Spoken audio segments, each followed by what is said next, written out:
Hello दोस्तों, आज का प्रश्न देखते हैं। 3 रुपये में 10 केले बेचने पर एक व्यापारी को 25% की हानि होती है, तो बताइए 20% लाभ कमाने के लिए उसे 12 रुपये में कितने केले बेचने होंगे। अब ये प्रश्न देखना है, तो इसमें तो पहले अपन देखते हैं। ये कह रहा है कि 3 रुपये में 10 केले, तो 1 रुपये का कितना केला हो गया, तो 1 केले का कितना रुपये हो गया, तो ये केला कितने का हो गया, ये केला बराबर 3/10। ये क्या है, बेचता है ना, बेचने की रेट है, बेचने की रेट।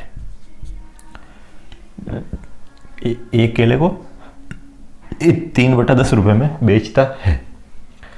अब क्या कह रहा है, 25% की हानि होती है, मतलब बेचने पर 25% की हानि होती है। अब अपन के क्या है, क्रय मूल्य हमेशा ही क्या रहता है, 100 रहता है। ये लो 100, इसलिए विक्रय मूल्य कितना हो गया अपना, विक्रय मूल्य बराबर 75%। ये भी विक्रय मूल्य और ये भी विक्रय मूल्य, ठीक है। तो इसको इसके बराबर करते हैं, चूंकि 75% बराबर 3/10। अब हमें कहता क्या है, 20% का लाभ कमाना है। 20% का लाभ, इसका मतलब क्या है, 120% क्या होगा ये। अब हम क्या 75% है, इसलिए 1% बराबर कितना होगा, 3/10। इसमें 75 का भाग है, 1/75।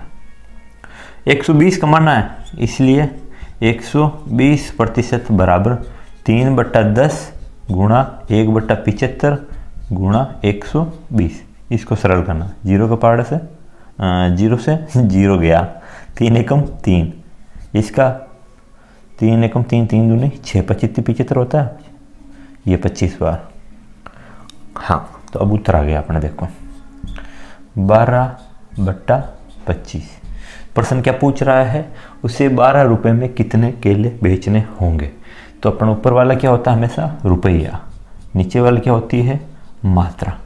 तो उसे 12 रुपये में कितने केले बेचने होंगे, 25 केले, इसलिए लिखेंगे। इसलिए 12 रुपये में 25 केले बेचने होंगे, 25 केले बेचने होंगे। ये अपने फाइनली आंसर आ गया। अगला प्रश्न देखते हैं क्या है। हाँ, अगला प्रश्न है, 50 रुपये में 14 संतरे की दर से बेचने पर मुझे 12% की हानि होती है। 12% लाभ प्राप्त करने के लिए 50 रुपये में कितने संतरे की दर से मुझे बेचना होगा। तो पहले अपन देखते हैं कि एक संतरे की क्या रेट है।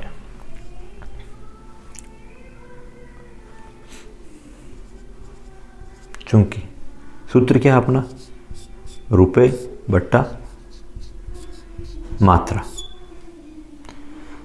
तो रुपये कितना है, 50/14। ये क्या है, विक्रय मूल्य है। क्या है, विक्रय मूल्य बेचने पर, यह है विक्रय मूल्य। अब ये कह रहा है 12% की हानि होती है। क्या होती है, 12% की हानि। तो 12% की हानि का मतलब, चूंकि अपना क्रय मूल्य क्या रहता है, अपना क्रय मूल्य हमेशा ही रहता है 100, इसलिए विक्रय मूल्य कितना हो गया 12% की हानि, तो -12% करना 88%। ये भी विक्रय मूल्य और ये भी विक्रय मूल्य, इसको बराबर कर देते हैं। 88% बराबर 50/14। इसलिए ये कह रहा है 12% का लाभ कमाना है, इसलिए पहले 1% निकाल देते हैं ताकि आप कंफ्यूज नहीं हो। 50/14 गुणा ये क्या 88 इसके हर में। अब हमें क्या चाहिए, 12% लाभ, इसलिए 112% बराबर 50/14 गुणा 188 गुणा 112। इसको सरल करना है, 2 के पार्ट से ये 7 बार, 2 के पहाड़े से ये 2 5 10, 1 2 6 12, 7 के पहाड़े से 7 एकम 7 और 7 8 56, और ये 8 के पहाड़े से 8 एकम 8, ये 8 एकम 8, 8 एकम 8। तो इसका मतलब क्या आया 50/11। इसका मतलब क्या है 12% का लाभ कमाने के लिए ये क्या आ गया रुपए, और ये क्या आ गई मात्रा। इसलिए अपना उत्तर क्या हुआ, इसलिए 12% का, देखो 12% का लाभ प्राप्त करने के लिए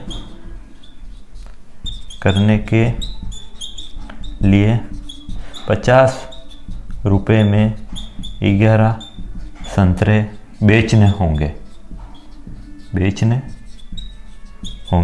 ये अपना उत्तर आ गया। अगला प्रश्न देखते हैं क्या है।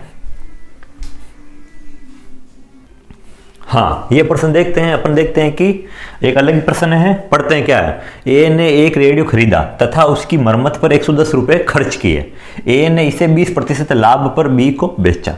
तो अपन एक यहाँ पर ध्यान देने वाली बात है, कोई चीज़ अपन खरीदते हैं, जैसे बाइक खरीदी अपन ने कितने में, 9,500 रुपये में, 9,500 रुपये में। उसको सर्विस करा के उस पर 500 रुपये का और खर्च कर दिया, 500 रुपये का खर्च कर दिया। तो अब अपने में बाइक कितने में पड़ गई, 10,000 में, 10,000 रुपये में अपने घर के अंदर लागत मूल्य सहित अपनी खुद की होगी 10,000 की। अब हम बोलते हैं कि इस पर 10% का लाभ कमाना है, तो 10% का लाभ इस पर नहीं कमाएंगे अपन, किस पर कमाएंगे, इस पर। ये कमाते हैं 10% का लाभ कमाते हैं, फिर बाद में लास्ट में पूछते हैं भाई इसका क्रय मूल्य क्या था। तो क्रय मूल्य क्या करेंगे, तो अपन क्रय मूल्य ज्ञात करने के लिए हम क्या करेंगे, जो मरम्मत वाली रुपए है ना, इसको 10,000 में से घटाएंगे, तब अपना क्या आएगा, क्रय मूल्य आएगा। ये तो अपने खर्चा लगा था, लेकिन क्रय मूल्य क्या होगा, ये वाली राशि होगी। इसी प्रकार इस प्रश्न में ये कह रहा है 110 रुपये खर्च किए, तो अपन के जो लास्ट में उत्तर आएगा ना, हम उसमें से 110 रुपये घटाएंगे। क्यों, क्योंकि 110 रुपये को जोड़ने के बाद ही ए ने उसको बेचा है।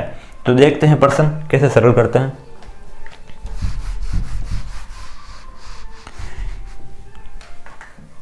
ये कह रहा है ए ने रेडियो खरीदा तथा उसकी मरम्मत पर 110 रुपये खर्च किए। ठीक है, ए ने इसे 20% लाभ पर बी को बेचा, बी ने इसे 10% हानि पर सी को बेचा, सी ने इसे 10% लाभ पर 1,188 में बेच दिया। तो बताइए ए ने रेडियो कितने में खरीदा, मतलब क्रय मूल्य पूछ रहा है, लागत मूल्य सही तो नहीं पूछ रहा है। तो अब हमें पता नहीं ए ने कितने में खरीदा, तो माना ए ने एक्स में खरीदा, एक्स में खरीदा। अब ये कह रहा है एक्स में खरीदा, अब ये कह रहा है एक्स में खरीदा नहीं, ये लागत सहित उसका कुल मूल्य है। लागत सहित क्या मूल्य है, लागत सहित इसका कुल मूल्य मानते हैं, लागत सहित मूल्य। क्यों, लागत सहित मूल्य इसलिए लागत सहित मूल्य क्योंकि ये लाभ ले रहा है ना, इसको खर्चों को ऐड करने के बाद में ले रहा है। तो इसको सरल करते हैं, तो x गुणा 20% लाभ मतलब 120/100 गुणा, आगे b क्या कहता है, b ने इसे 10% हानि पर मतलब 90/100 गुणा बेचा, सी ने इसे 10% लाभ पर 110% लाभ पर कितने रुपए में बेचा, जो रुपए में बेचा यहां पर रुपए लिख देंगे 1,188। अब इसको करना सरल, 0 से 0, 0 से 0, 0 से 0। अब इसको सरल करना है, 2 के पहाड़े से 2 5 10, 2 6 12।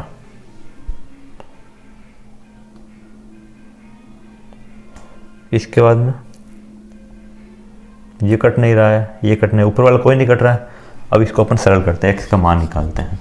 उधर क्या है 1188 गुणा ये और ये, इसमें यहाँ गुणा हो जाएंगे 5 गुणा 100 बट्टा नीचे क्या है 6 गुणा 9 गुणा ये 11।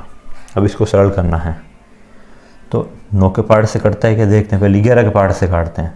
11 कम 11, 11 कम 11, फिर पीछे बचा 0, इसमें भाग जाता नहीं तो भाग टूट गया और ये क्या हो गया 11 8 88। ठीक है, अब 9 के पार्ट से देखते हैं।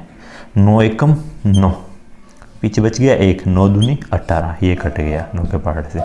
6 के पहाड़ से देखते हैं, 6 एकम 6 और 6 दूनी 12, ये हो गया। अब इसको गुणा कराने पर उत्तर आएगा 5 दूनी 10, 1 1 2, 1 1 2, 1000 रुपया। ये क्या है? लागत मूल्य सहित रेट है। क्या है? लागत मूल्य सहित रेट। अब हमें पूछा क्रय मूल्य, तो हम 1000 में से 110 घटा लेंगे, माइनस 110, इसको करते हैं सरल 0, 10 में से 1 गया 9, 9 में से 1 गया 8, तो 800 रुपये में खरीदा। तो ये अपना फाइनल उत्तर आ गया, 890 रुपये में खरीदा। अगला प्रश्न देखते हैं क्या है।